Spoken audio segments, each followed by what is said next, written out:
Are you ready?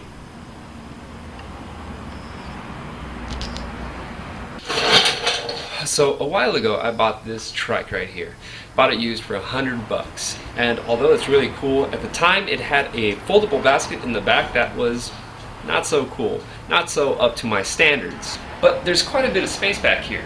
It's about 2.5 feet side by side. But there's quite a bit of space back here, enough to make my own custom-made basket. And if you guys watched that video, then you would know that I did make a basket for this thing, and it looked pretty cool. And this is what I made right here. As you can tell, pretty sturdy, all metal. These are just 2x4s that I burned the top to give that nice dark finish, and I love it. It's absolutely amazing. But there's a couple things now having it for a couple of months that I actually don't really like about. First off, it's too long.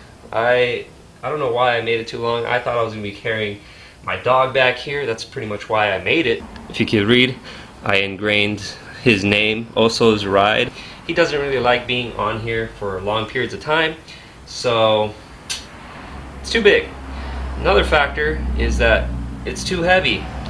It's like ridiculously heavy. Of course it's all metal, so I should have seen that coming. And another thing that I didn't see coming when I built it was the way I could store the bike. So when the basket's on top of the bike, the actual basket comes out a good 6 inches behind the wheel well. And that's fine and dandy, but the problem is I can't store the bike upright, giving up more floor space. So let's start working on this thing.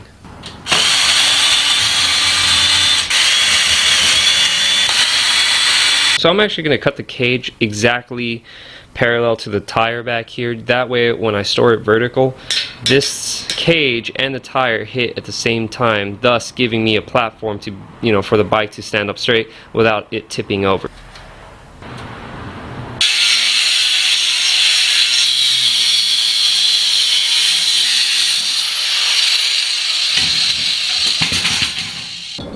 Cool, so I cut the frame, I cut the back piece of all the pieces that I don't need anymore, and all I have to do is line it all up,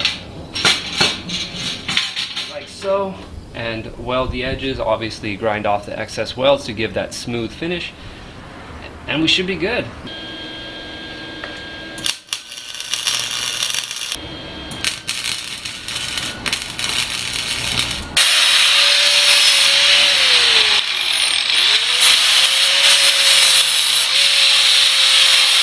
Alright, all the welds are done. They're not pretty, but they're not horrible either, and they hold, so that's great. All I gotta do now is grab some of this and just go over all the bare metal so it doesn't hot rust.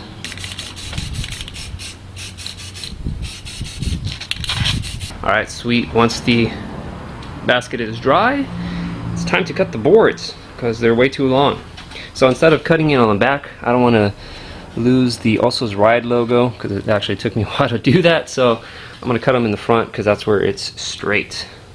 And luckily went to the swap meet and I picked up a Craftsman portable 19.2 volt saw for $5. Also got a leaf blower. Yeah.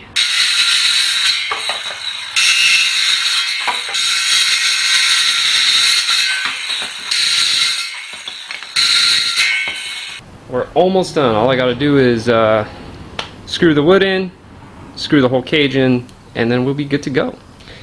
Got all this extra pieces though. I don't know what I'm gonna use them for, but I got them.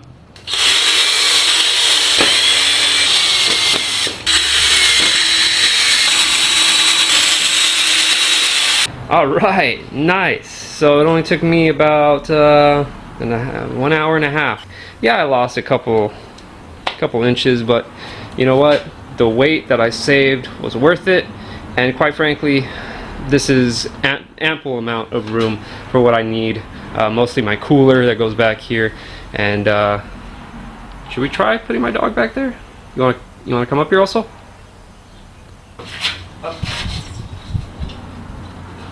All right, it fits. Good boy. Since we're on the subject of this bike on this video, check this out. I have a 50cc two-stroke engine, brand new, that I want to slap on this thing. But the problem is, is that this frame is very flimsy. I mean, it's really light, but it's light on purpose. I can't weld on the frame. It's going to be very difficult to have any structural integrity welding on this thing. I'm pretty sure it's aluminum or cast aluminum, so that's the challenge, and that's what's actually been taking me. I've had the engine for a while now, but that's what's taking me a while to try to figure out, because I really need to contemplate a lot before I even start chopping things up, you know, and doing things. But if I get that engine on here, that's gonna be really, really rad. But for now, this basket, perfect.